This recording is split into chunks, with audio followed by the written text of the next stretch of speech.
And welcome to Thrift Shop Biography. This is the one about Quentin Crisp. Thank you for listening. Hello, Cleo. Oh, hello, Richard. How are you? All right, how are you? Yeah, I'm really well, thanks. Oh, good. Because, I know I've said this before quite recently with Billie Holiday. Yes. But Is this your new favourite book? Yeah. Oh, it's amazing, isn't it? Yeah, so we've been reading The Naked Civil Servant by Quentin Crisp. And I'm kind of a bit reluctant to even do this podcast because it's not just one of the best books we've read since doing this. I believe it's one of the best books I've ever read my entire life. Oh, God. I know, I'm actually blown away by it. I'm very moved. I think it's amazing. It is amazing. And actually, it's one of those, you could talk about it for hours. It brings up so many issues. There's so many issues from the issues. And, I didn't even know who Quentin Crisp was. No, I knew who he was, but I didn't know what he did. Yeah, well. I didn't know if he was an actor or what. I didn't know what he was famous for. So this is an exceptional autobiography because he wasn't anyone when he wrote it.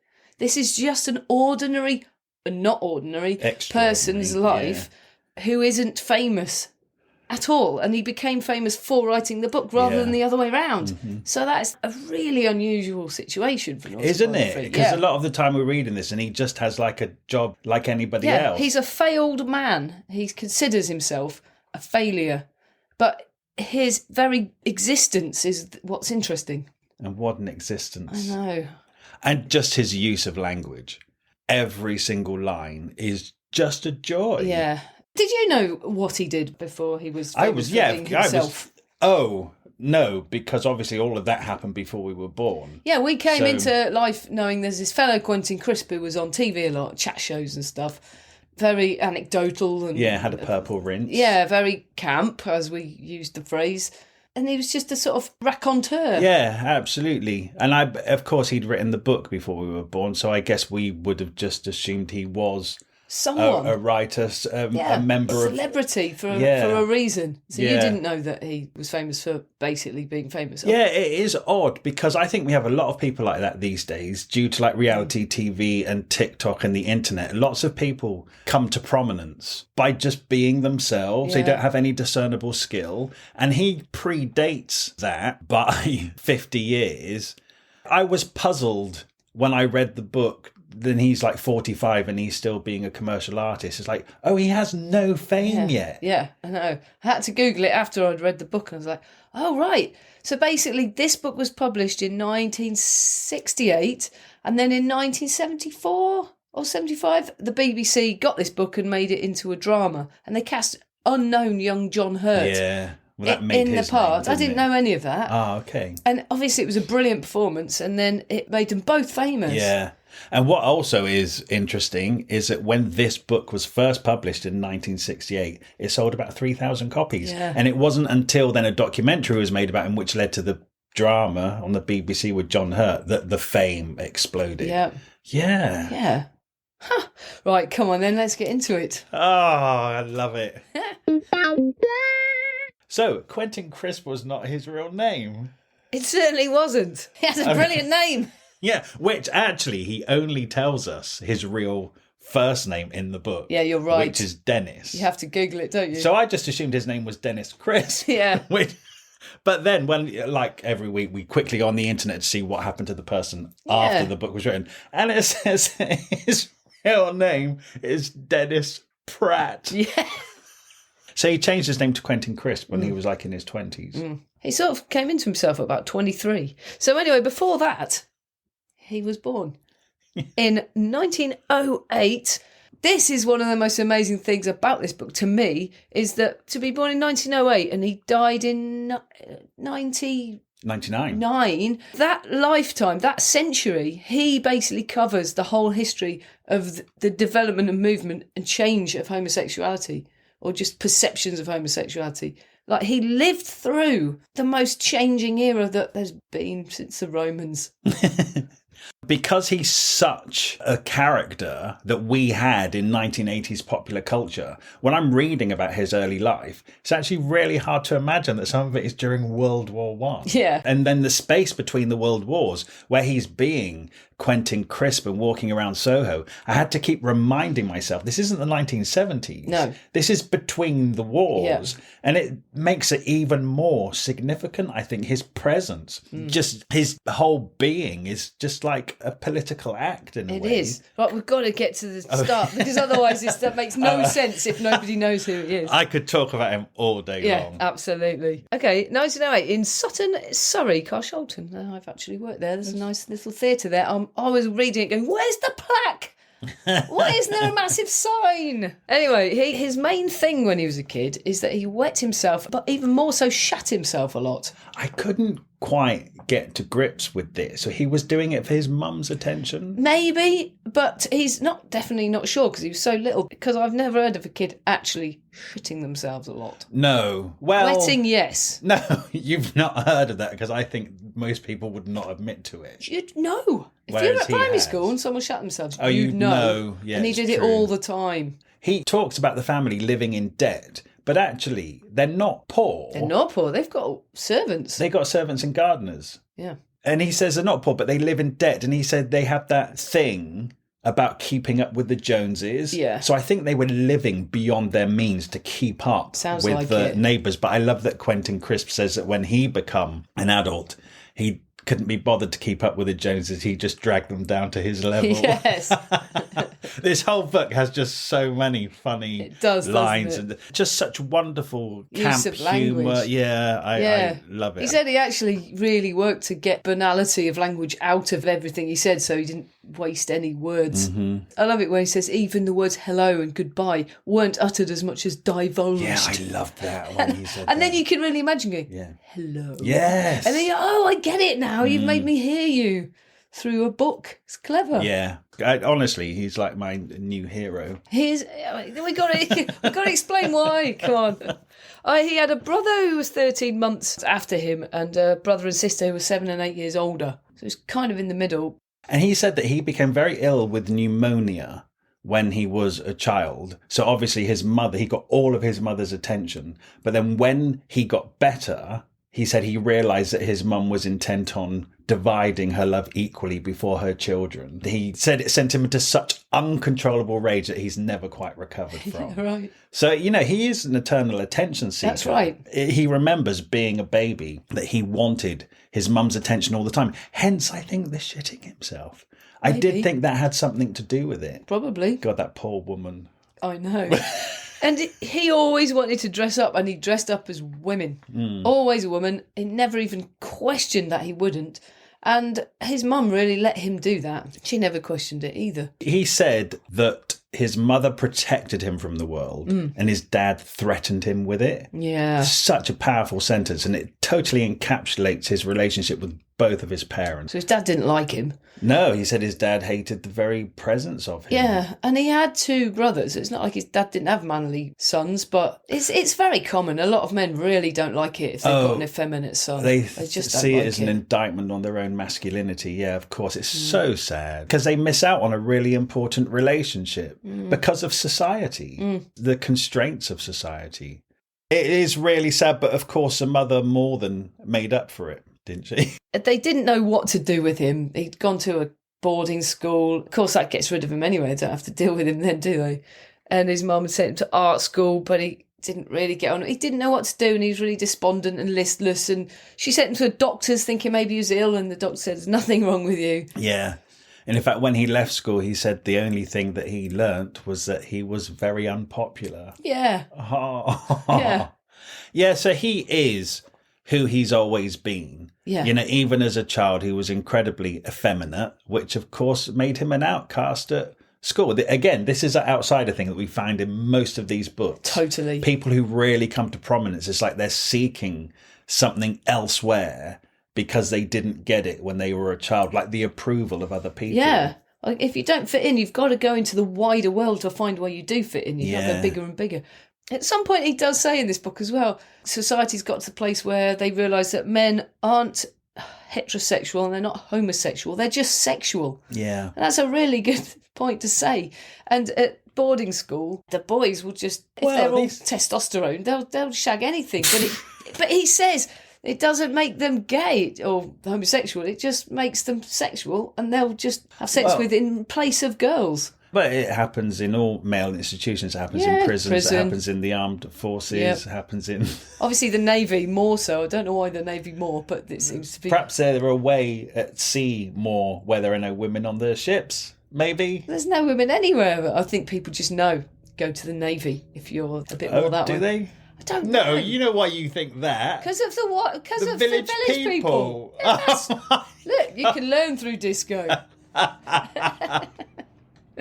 But that must have come from somewhere then, Exactly. Yeah, okay, that's what I'm saying. Look, I remember Charles Hawtrey from the Carry On films in Kenneth Williams' diaries. He was always running around with sailors. It was always sailors. Oh, really? Yes. I don't know why. It's sailors. It's not army. I don't know. It's seamen. Oh, there you are. That's the connection. His naval base was always full of seamen. That's correct. Didn't see that in Popeye. Olive oil. Oh, no. Olive oil used to get between Popeye and Bluto. Oh, no. It was just a complete metaphor the whole entire time. Oh, no. Oh, no.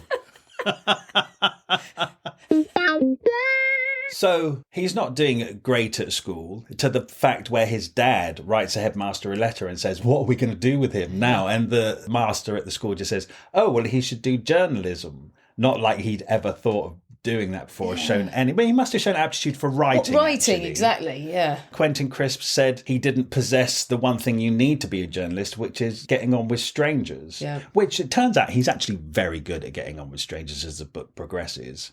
But anyway, he says he went to King's College to take a journalism course and then left 2 years later without a diploma in journalism. Yeah. And then he was just, coasting around his mum and dad's house. And then eventually he started wandering around the streets of London. And that's where this new world began to open up for him, right? The West End, specifically Soho. And he goes, I'm not alone. The absolute key thing. There's other people like me. That's essential. Because he was in Carshalton, then they'd moved to High Wycombe, which is out in the wilderness to him. And, Well, my God, in 1920, it would have been practically countryside. Probably just countryside, yeah. So how would you have got into London? Just on a train? Well, yeah, there's an overground train would have been running then. Yeah. But it would have been a bit more expensive to get in.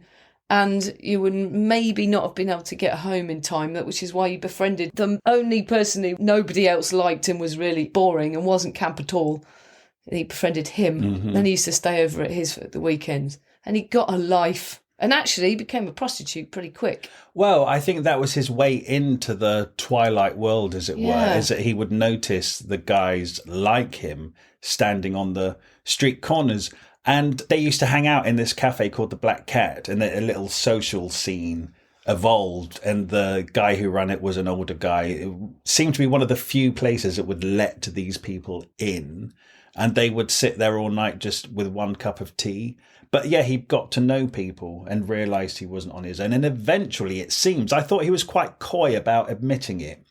But it doesn't call himself a prostitute. But then in one of the chapters in the book, he talks about getting with a man and then some money exchanging. Yeah, he's like, why wouldn't I take money? I needed money. Yeah. And why not? Because he's going to do it anyway. He also says, homosexuality was so entirely frowned upon. He said that a lot of the young guys who were prostitutes had to do it out of necessity because they couldn't get employed if they were overly camp. That's right. Or they would lose their jobs if it was discovered they were gay and stuff. So it was one of the only other things they could do. Yeah, that's absolutely right. And he was the only one amongst all of this scene, which is why he didn't even fit in the scene, who was outwardly homosexual. So he wore makeup from when he was 23 and he started going to the West End. He boofed his hair, he hennaed it red. He wore tiny shoes, so it looked like he had tiny feet. And he describes how he walked with the one foot had to go precisely in front of the other foot. So he took these tiny mincing steps, basically. And he painted his nails.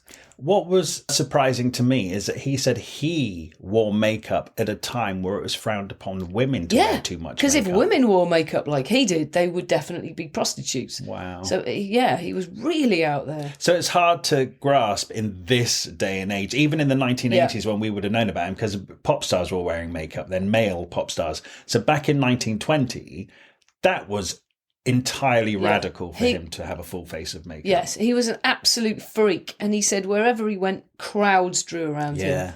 And people spat at him. Builders spat at him. Housewives hissed at him. Yeah. People stomped on his feet. People threw rocks at him. I mean, he was a one-man walking freak show. And what's amazing about that, you would think 99% of people, that would push them back into their houses and wipe their makeup off. But he just became defiant about it. There's journeys he goes on. The first thing he realises he wants to do is to educate and change people's minds. And then found his people and found that he was accepted in a certain level. He realised that his next mission was to entertain. So at this stage, he's still trying to really change things. He's on a one-man mission.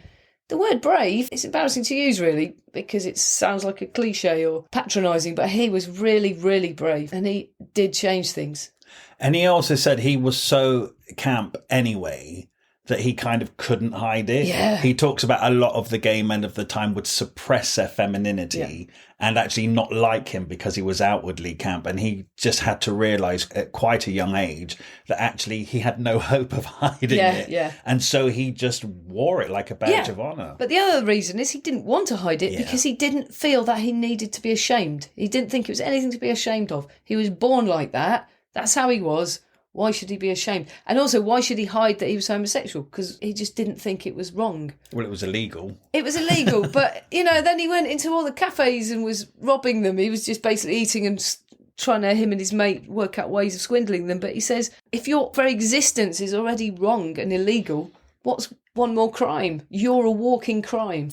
When I read that they used to dine and dash, it just seemed like he'd be so easy to spot the next time. Or if the police said who did it, the guy in the makeup, him. Yeah, right. Yeah, but London's massive. Yeah, that's what I realised. He moved around all the boroughs because they're in Hammersmith, Fulham. They're in, he moved huge. A lot, and I was really surprised that every time he moved, it did tend to be in another part of London. That's probably why. Perhaps that's why. Yeah, yeah. That makes sense that area. now. Yeah. Wow. Yeah, he did move. He moved so many times for years, didn't he? Maybe 3 or 4 months in each place. Yeah. And really hard to get accommodation. Really hard to do anything. It's hard, that he does describe. If he even had a job and had to take a paper to another office or something, the women would start shaking. The men would run into the office and go, come and have a look at this. And a crowd would gather. That's his everyday experience. Which was surprising then, that he did find it not quite easy, but he was in regular employment. So lots of different people did employ him, which made me think. And also, it does seem like he was good at the jobs, because he says he was bad. I know, and I wonder, because reading between the lines, like if he was bad, he worked some places 3 years. Actually, you're right. He's probably bad because he's got these really high expectations. Because he said he felt like a genius, but he had no talent. But he walked around like he was a genius. I've seen online a self-portrait that's really good. Oh, yeah. He says he's a terrible artist, and he isn't. Yeah, I wondered whether some of the way he tells stuff in the book is a bit like, he had a number of jobs and he was kept in employment. But if you believe the book, it's kind of like the employers. But, well, if the employers were that bad to you, you wouldn't have been in employment for this long. And you must have been good at what you did for them to keep you in employment for so long. So I thought that was just a bit questionable. But this is his take on it. This is how he felt. So even though he was there and doing good work, that's how he felt. Still felt like he wasn't being accepted. Yeah, and also there's a part of him that believes he's a genius and one of the greats. So he's comparing himself with the greats, and he wasn't great at anything. He was just did all right at everything. At this stage. But his soul feels like a genius. So But he meets a lot of geniuses. I know. I completely love that and this lends itself to telling us how unusual he looked, is that the leading artists and photographers of the day would spot him on the street and want to capture his image. Angus MacBean, a legendary photographer, He says he walked past this shadow. Oh, it was by that time it was the Second World War and it was blackout. He walked past this silhouette that was really striking and he stopped. He can't just walk past. I'm Angus McBean. Can I photograph you? They're such amazing photographs. Yeah. And then another painter phoned him up. He said, I've heard of you. Can I paint you? Amazing paintings. Clifford Hall. Yes. Yeah, they are amazing. Yeah. Great paintings. Even though we talked earlier about him having no fame and not coming to prominence, actually in wartime London, people did know who he was. Yeah. Well, also, he had a party. He said, because he was in a lot of shared houses and big houses that had different flats in, he said one party had just all descended into his tiny residence. Yeah. And one of them was Harold Pinter, sat there looking around at the filth and squalor of his little flat. And he later said it was in that moment sitting there that he realised that he needed to write a play. That's amazing. Yeah. I love that he also said when Harold Pinter commented on the squalor of the room, Quentin Crisp said, "Oh no, I never dust after 4 years. It doesn't make a difference anyway." Doesn't get any work. And he said he absolutely decided he was never going to be a thrall to domesticity. Yeah, don't blame him. Yeah, I like that attitude. Yeah. Yeah, look, airs and graces of a genius, but no talent. So he needed to be. He's comparing himself to a genius. Yeah, but you see, here's the thing. I don't think that's unwarranted. It's just he hasn't been recognised as a genius yet. Because, like I just said, this is one of the best books I've ever read in my life, which tells me actually he is a genius. He's a genius. The written word. Yes, and he hadn't found what to latch it onto. But he does eventually realise his talent is in being. It takes him a long time to identify that, but that's ultimately what his talent is. World War II. 1939. And Quentin is 31. Yeah, and he's like, all right, I'm staying in London. I don't want to miss the drama. Yeah, he said about the great drama of my time. Yes. And he also said that the buildings were ruined, but the people were improved. Yeah. And he said it was like the golden age happening again. So I guess that's a Blitz spirit, isn't it? Yeah, and people really reached out to each other to look after each other because they were all fearing for their lives. And he said, yeah, Hampstead Heath used to be a refuge for the homosexuals, but all of London became a refuge, especially in the blackout time. Mm-hmm. People kissing each other, people touching each other. It's a really good description because every other book we've read when war happens, they've all evacuated, except him. Yeah. Who's gone in. And he also says that the women became more butch, which made it easier to wear women's clothes. Yeah, absolutely. Women started wearing trousers. And then there was an incident when a policeman stopped him and said, "You're dressed as a woman." He says, "I'm wearing trousers." He said, "Yeah, women wear trousers." He's like, what am I supposed to do about that? And of course, women had got really sort of practical shoes as well. Yeah. You know, and they had a bit more heel than a man's shoe, so he could then wear them. What's interesting is that he says, before the war, he wore women's clothes, like a dress, once in his life, because he says if he wears women's clothes, he looks less feminine. Yes, if he keeps some men's clothes on but appears with makeup and hair, he comes across as extremely effeminate. Yeah. But if you actually dress like a woman, you're no longer... like a man in a dress. Yeah. Interesting, because he also describes these drag parties that were happening. Oh, it's just this whole account of a time and the underground scene and what people had to go through. It is like a Bible if you want to know the history of homosexuality. Amazing. I think we're led to believe because it was illegal in England until about, 1969. I don't even know exactly. It is that year. It's hard to imagine there was any type of gay existence before that. And you're led to believe that the 70s Pride happened and all of a sudden all the gay people come out. It's so interesting to read about it as a subculture at a time where you feared the police. Exactly. Because they would go into toilets and arrest people. He said it would take 2 policemen, one to do the entrapment and another one to do the arrest. And he said that wouldn't result in many people being arrested. So then the police then realised, if we raid the cafes and the bars, 10 policemen, but we can get 50 people at a time. Yeah. He also talks about how policemen would try and get as many arrests as possible because then they could get promoted. And so it's easy pickings, isn't it, going after a gay guy when it's illegal. Yeah, and also going in the toilets. They just arrest you just for being in the toilet. He said sometimes his bladder nearly exploded because he was so terrified to use a public toilet in case he got arrested, which he would have. To be honest, it's amazing he didn't get arrested more. Oh, by the way, wartime. He went to join the army because he thought it was the right thing to do.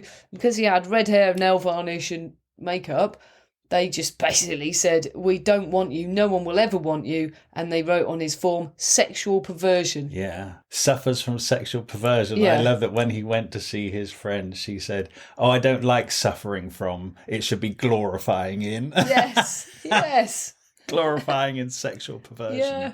So those were his exemption papers. So whenever he was stopped, that's what they had to read. And that's what led him to get arrested because he was shoe shopping on a day off, looking in windows. That's awful about his feet, though. I know. He was obsessed with having small feet. Because that's more feminine, isn't it? Yeah, so men have large feet. He had size 6 feet, and he said when he went in, obviously his feet would be measured, and they would bring him a size 6, and he would then have to inch down through the sizes, and he said he favoured a size 4, even though his toes were completely bent over inside. In absolute massive pain, but part of that pain that he felt in walking anywhere made him feel right.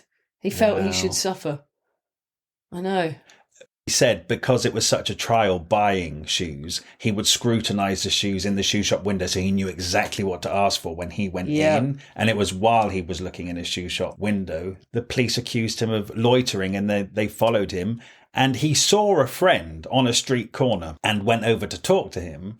And he said that's when the police came and arrested him for soliciting. And he knew it was because they'd read his exemption form, so they were onto him. Yeah, he managed to get bail and run around the cafes. First of all, he got that friend he talked to, said, please, can you come to court tomorrow and say that you know me? And he went to the cafes and rounded up a whole gang. And the next day he had the support of all the characters from the cafe.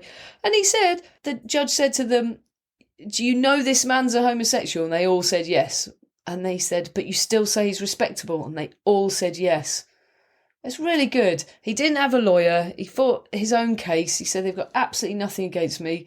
He couldn't possibly be soliciting because the way he looked actually put people off him. Because if you were sneakily trying to have an illegal, illicit prostitution interaction, in the streets of London, you wouldn't do it with someone as obvious as him. It actually put people off him and it got let off. So it's actually amazing. He says it's amazing he never got locked up and it's amazing he never got killed from the amount of times he was beaten, severely beaten occasionally. Oh my goodness. He says a couple of times where he was chased by a group of men. There was a taxi, so he hailed it and he said he was so surprised when it actually stopped for him, which makes you think, oh, taxis actually generally don't stop for him then. And then the taxi pulled up, he jumped in and the taxi driver said, no, get out. And then they all kicked his head in. Yeah. But he doesn't understand why he wasn't killed. Yeah. He said there must be something about him. And he would say, I'm sorry if I've done something to offend you, gentlemen. It's whilst tragic. They're kicking his head in. Yeah, it's so... You know what is such... I've always frowned upon gay bashing, if you know what I mean. Because a group of men are literally picking on a single effeminate man. It's like he's no match to their physical strength. They don't need to kick his head in. They go after him because it's easy. And they're obviously fighting their own repressed effeminacy within themselves. There is that. I think he does go into it, but there is something about if you've got feelings towards a man sexually and you cannot express them, the next closest thing is to... Physical violence. Yeah. Because it's still contact. It's still contact, yeah. Physical contact. Society is one fucked up place, isn't it? When he's talking of situations like that, just being arrested for being himself, running for a taxi. It's like being black now. I've said it. No, I had this chat the other day about it. This book really reminds me of Billie Holiday. Mm-hmm. Although if you're white and gay, you could possibly choose to blend. He couldn't. He actually couldn't. He was too effeminate. I've heard an interview of him in the future, when he's older than this book, when he says... Now I understand so much more and society's changed. I think I could be offered a gender change. I would have taken it. Become a woman and just moved down to Devon and run a knitting shop. Just had been an ordinary person. So I think, oh, wow, interesting. He probably now realises he isn't a gay man. He's a woman. Even that's interesting because he said a gay man's absolute fixation is on the male sexual organ, whereas I don't think a woman's is. It's on the bigger picture. It might be children and love, more than just one sexual organ. So I think you're still a man's brain, even if you're a woman. You know, it's so much more complicated. Yeah. That's the issue that you could debate for hours. And this is a really good starting point, but it is just one point. It's a very complex subject. Yeah. You know what? I'm so relieved that he didn't transition into a woman, because I think he's such an important man. Absolutely. Within the history of masculinity, we need people like Quentin Crisp. Yes. We need this take on being a man and everything else that comes with it, especially in this period of time. But I just almost want to put this book into schools, and have the younger people read it. I think younger people get so many different messages these days about gender and sex. And I think stories like Quentin Crisp's are probably being lost in the storm now. And I think it's just so well written. It could be on the literature syllabus anyway. Yeah. Just because the quality of English language is amazing in it. True. But also everything he talks about. Just going through the first half of the 20th century. Exactly. Just had to keep reminding myself, this isn't the swinging 60s. Yeah. This is between the wars. That's right. So, but throughout all this, he is in almost constant employment. And as an artist, you didn't know too much about him anyway, right? No. But I didn't know that, because obviously he's an amazing writer, but actually he's getting paid employment through being like a sign writer and a letterer. So he's obviously very good at art as well. Yeah. Where did he work for 3 years? Various places. He changed jobs all the time. And it wasn't always because he got sacked as well. It was often because he just didn't want to be too boring. Yeah. He didn't want to let himself fester in any one thing. And then he went freelance, and how he got work as a freelance is that he would call all of the previous clients that he'd worked with before with all the various firms, and he offered to produce the same style of drawing, but more cheaply, more quickly, and worse. And it worked, and it got him lots of work as a freelance artist. Oh, by the way, this is probably my favourite sentence in this book is this. He did consider, just almost academically, suicide as an option. And he says, I couldn't find a puddle of despondency deep enough to drown in. That's amazing, isn't it? Yeah. Anyway, the other perk of the war, the most positive account of the Second World War I've ever read, was the GIs, the Americans. He says, I think I'm American. I'm not English. The uptightness of the English, you can't say what you really mean and all that. Americans come along. He says he used to get followed home all the time. If he turned around, they'd pretend they weren't there. You know, they'd obviously want to come into his house, but they would pretend they didn't. Americans would just come along and go, can I walk you home, ma'am? And he'd go, I hope you don't think I'm a woman because I'm a man. Oh, it's just the shake of your ass. I don't really care. Just that honest and open. And you go, okay, then let's go. And he said, I'd never been out more. As soon as the GIs arrived, I was almost never inside. I just had to go out and find them all. And I think he thought he was American. It suited him better. And he ended up, once he became famous, moving to New York. Yeah, he did. In fact, that song, An Englishman in New York, that's about Quentin Crisp, right? I know, I only read that on Wikipedia days ago. I didn't know, did you? He's in the video. I never knew that. Yeah, watch it. He's in the video. But Mike, you have not just thought they put him in the video, but did you know he wrote it about him? No, I knew it was about him. Oh, and the words, be yourself no matter what they say. It's like, oh, wow, good on you, Sting. Yeah, it's a good homage. But yeah, then obviously he became a legend in New York because it was Boy George's book. They'd set it up for him to meet Quentin Crisp and he got too wrecked and totally missed it. Oh, man. And I remember thinking then, oh, wow, because he called himself by then the stately homo of Great Britain. And it was like meeting the Queen. And I knew he was that important, but I just didn't know why. I would say that for our generation, Boy George is possibly the closest thing to Quentin Crisp. That we've got, yeah. And I know that Boy George always cites David Bowie and Mark Bolan as his influences. But actually, I'm going to foist Quentin Crisp amongst that canon of brilliant feminine men. Yeah, because there's a point when you get to the 50s, right? And it's absolutely amazing. He says, I realised that times had changed when I was in the Coach and Horses, you know, that pub in Soho, still there. And a man got evicted from the pub for intimidating Quentin Crisp. That was the turning point when I realised that we've actually become legitimately a part of Soho and it's our natural stomping ground. And times have changed that much that they're more accepted than the others. Interesting, isn't it? Like a lot of the times he talked about back at wartime in the cafes, it would be gay men and lesbians, but also with prostitutes and the hooligans, actually. Yeah. I love that word. I hadn't heard it for years. And he talks about befriending the hooligans. Yeah. They tap him up for money quite a lot, even though he never had much. No. It's almost like the underclasses of people congregated together. Yeah. But eventually, what made me feel quite sad is that most of those people move on. You know, city life, social life can be quite transient and people are there for a period of time. Whereas Quentin Crisp stayed.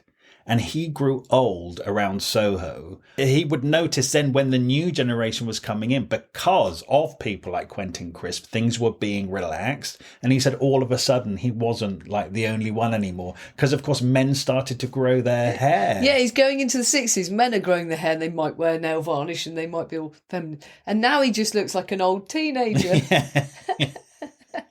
He's like, I was here first. Oh, yeah, we haven't mentioned that he discovered, after being painted by that artist, actually, he discovered that he would like to be an artist model.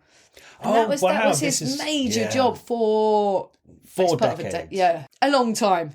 A majority of his adult life, from the moment he discovered it, that's what he was until he wrote this book, basically. I can't believe we haven't talked about it until now. Yeah, so he became the life model, but he became a really good life model. Well, actually, he got it because a model who was meant to do it couldn't turn up. And she called him up and she said, everybody else I know can't make it. You said you wanted to be a model. Can you go to such and such? And he went along and it was his first time. He said he cut some of his underpants into a little triangle because he said that women could be nude, but men had to cover up. And he says that he really put himself into it. In fact, I think he says something like posing was the one job that I knew I was really good at, because he's the eternal attention seeker. He said that all of the other models would be really lazy, and he said they would lie there like mere mortals. And of course he loves like Michelangelo and stuff, so he went and he did proper poses, and he said that he was determined to be as Sistine as hell. I love that. I do too. And because of that, and because models were so unreliable, but he found his calling in life, really. The art teachers loved him, and they would often, if they were, I think, the Ministry of Education. Oh, that's another thing. He said after World War II, all of a sudden, the government were throwing art grants around. I love this. So like after the war, when freedom begun to happen, all of a sudden there were twice as many art students because they made it free to study art. There were art grants everywhere, which meant there was a demand for models. So he was working full time as an artist model. Do you know what? I knew this. Winston Churchill, during the war, when all the budgets were being cut, he refused to cut the arts budget because he said, then what are we fighting the war for? Oh, wow. Complete opposite now, isn't it? Yeah, like this government literally slashed all of the arts funding to where places are closing. Yeah. But after the war, they managed to do it. Anyway, but he said that the art students began to hate him because he would pose so difficult. He was so difficult. His poses were so extravagant. They were agony to him, of course, as well. But he also took that as some kind of self-improvement. How long can I bear this agony for? Yes. It's like torturing. Yeah. Almost like... It's very Catholic. Yes, fitting his feet into those small shoes. So anyway, he was a very successful nude model for many, many years. He was. So there's a lot of portraits of him online. Yeah, right. Some really funny ones as well. Is there? They're not all good, are they? No, of course Some not. really weird little leg here and a little tiny arm there. It's funny because he's a gay man and he talks about men and sex with men. But actually, when he's modelling, some of the the female art students kind of take a bit of a shine to him. Yeah, they latch onto it, don't they? It's really funny because he talks about these women. He said sometimes in middle age they awaken to the realisation that they don't know anyone who isn't queer. And then they move on to uncharted quicksands of nudism, yoga, vegetarianism, and other diseases of the soul. Hey, he's kind of right, really. Oh, and he actually says in the book why it's called The Naked Civil Servant, because I've often wondered, it's such a weird title. And he said it was because after the war, when there was so much money in the arts and everybody was becoming models and stuff, but actually what happened later in life is that all dwindled back. And so actually there weren't actually many people being models. And then I think he was being interviewed for a Scottish newspaper. And the man said to him, "Oh, so what shall I say you are? What have you done the most in your life?" And he said, "Well, I'm a nude model." "Well, shall I call you a nude model?" And he said, "No, the way that the arts has gone now, I'm being paid by the Ministry of Education. So I'm basically a naked civil servant." And now I know why he's called that. I love that. Do you know that he didn't want this book to be called The Naked Civil Servant? Yes. He wanted it to be called Reign in Hell, as in yes. Reign, which is from Paradise Lost. But in 1968, Desmond Morris's book, The Naked Ape, came out, which was a literary phenomenon. So the publisher said, no, they should call this A Naked Civil Servant. Naked sells. Yeah, it does. Not that it did But it initially. But he did start writing, and he would often, when he wouldn't go out, he would sit in his room and write poems and plays and prose. When he talks about people like Angus MacBean and Clifford Hall and Mervyn Peake, he calls them Mr. Hall, Mr. MacBean, Mr. Peake. Does. So I was thinking, who is that? You have to look it up to find out who they are. Yeah. And he said Mervyn Peake was a really successful illustrator at the time he was writing his book. Did you look up his illustration? Yeah, well, he's Gormenghast, gorgeous. isn't he? Yeah, yeah, Gormenghast. He went to Mervyn Peake and said, "Oh, I've got a contract to write a book. Will you do the illustrations?" And Mervyn Peake's like, "Okay." And then he agreed to do it. So then he goes to the publisher and says, "Mervyn Peake has agreed to illustrate my book." That's how he got his first publishing deal, basically lying to the illustrator and the publisher. That he so he goes back to McPeake and says, "Yes, they do want you." But he said that he was the most sought after illustrator in the UK, but he was just hanging out in the cafes. Yeah. So it's easy to approach him. And Quentin Crisp said that when the book was published, he was excited, but he was worried that it wasn't going to sell. So he went to the bookshop and he said there was a pile of books on the table, and he was really excited because there was a man stood there feverishly looking through it, and then he realised it was Mervyn Peake. That book is called All This and Bevan Too. Yeah. Gorgeous, gorgeous illustrations. And on the strength of that, he got an advance to write a second book, and he was paid for it, but it never materialised. Stiffed, didn't it? It stiffed. But he wasn't diddled because he got paid. He did get paid. Yeah. Not a lot, but I'm sure he doesn't enough. mind being stiffed. Hey, he kind of had this weird relationship with this big man. He did. I think probably a hooligan. He calls him a barn door. Yeah. And he said he only had a single bed and it was really difficult to share it with him. So after a while, one of them slept on the dusty floor. But it does seem like he was a bit of a grifter, I think. He was basically probably using him when he didn't have anywhere to sleep. Yeah, he talks about love. They had some bond. But he says, through this man, I feel like I knew all of mankind and they're like this and this and this. And I thought, you're not right. That's not all men, sorry, but there is a huge variety of personalities and you can't judge all of them by this one man. But one of the, I think the saddest things he says at the end of the book is that he never experienced love in his whole life. Yeah. But he ended up being loved by the masses, which, as we know, is often what people who have no love seek. And he did get loved by the masses. Do you know, he was on all these chat shows and I watched quite a few interviews and he was all, lovely and charming. And I looked in his eyes and I thought, you're not feeling this, which he obviously often says. He was really disconnected with feeling. And there's this one interview I saw, and it was 1968, the year the book was published, when he wasn't famous, and he looked more manly in that interview. And he says, I'm actually very angry because society are now letting homosexuals into the society. What I felt it should happen, if that ever happened in my lifetime, would be that they would say, we are so sorry that we didn't recognise your worth up till now. We are massively apologetic. Please accept our apology. And he said what's actually happened is they've gone, oh, yes, come on in. The water's lovely. Yes, come on in. And it's like, I'm really angry. That's the same as the black experience. Mm-hmm. That's the same as that. You can't suddenly not apologise and go, oh, yeah, now you can come in the cinema in the front entrance. Now you can sleep in our hotel, eat in our restaurants. Yes, you're welcome now. No, you can't. You have to acknowledge what you've done before it's actually okay. Mm-hmm. And I've really felt his anger. And he does say right at the end of the book, it would have been impossible to get through the life that I've known without accumulating a vast unused stockpile of rage. And mass murderers are actually people who've just had enough. Yeah. And he gets it. And that's where he was at when he finished this book. And he says, like the last bit of the book, he says, I stumbled towards my grave, confused, hurt and angry. Yeah. So, then he became this raconteur that's all lovely and telling these funny anecdotes. And it's like, yeah. I always felt he had an edge to him, even when he was being this eccentric. And he did kind of turn into like our lovely national granddad, this eccentric. But I always kind of felt there was anger behind it, right, actually. Yeah. He just wouldn't present it on a chat show. But you can see it. You can see it in his eyes. But like when I was a kid, I would not have recognised that. I wouldn't have understood that. Mm-hmm. But actually, what he has left is this book. That's the most important thing that he's done in his life. The best book I've ever read. And he's written more. He wrote one from when he was in New York, which we probably should read. Yeah. And then he turned it into like a one-man show, didn't he? When he got his fame and it was on the TV, he went around and did performances. So he finally became, he just got the massive attention that he craved even as a baby when he was shitting himself. Yeah, that's right.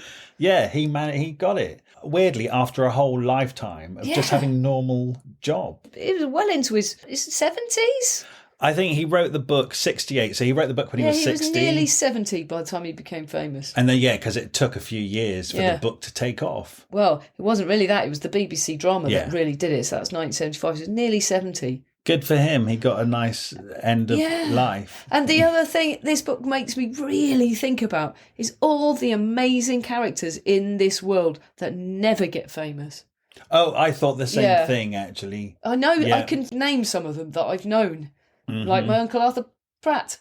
Here's one of them. He could have written a book about his life of failure. There's lots of people everyone knows them, that are legends in their own lunchtimes. There's amazing people out there. Yeah, and it's almost like the people that Quentin Crisp talks about in this book. Like we say, he was in The Black Cat, completely surrounded by the hooligans and the lesbians and stuff. I mean, now all of those people probably formed in a similar way, and they've all ended up together with their own stories. Do you think that's where the Blitz Club was named? Because they were a Blitz Club. Yeah, they were a Blitz Club, like literally at the time. And they knew it brought everyone together. Don't know about that. No. Anyway, every generation has got these characters for sure. Yeah. There's just lots of amazing people. This book just reminds you of that. Yeah, and the most amazing one of them was Quentin Crisp. Yes. Thank you so much for listening to this episode of Thrift Shop Biography. We love making this podcast and we're absolutely thrilled that so many of you are already listening. You could really help us out by leaving us a review somewhere, wherever you listen to this podcast. And if you could share us, tell your friends about us, or drop some links on social media. We have a Facebook page called Thrift Shop Biography, so make sure you come over there to hear about the episodes first and what else we're up to. Okay, see you next week. And if you're new here, there are loads more episodes now to go and listen in the back catalogue, so make sure you go and enjoy them. Okay, thank you very much.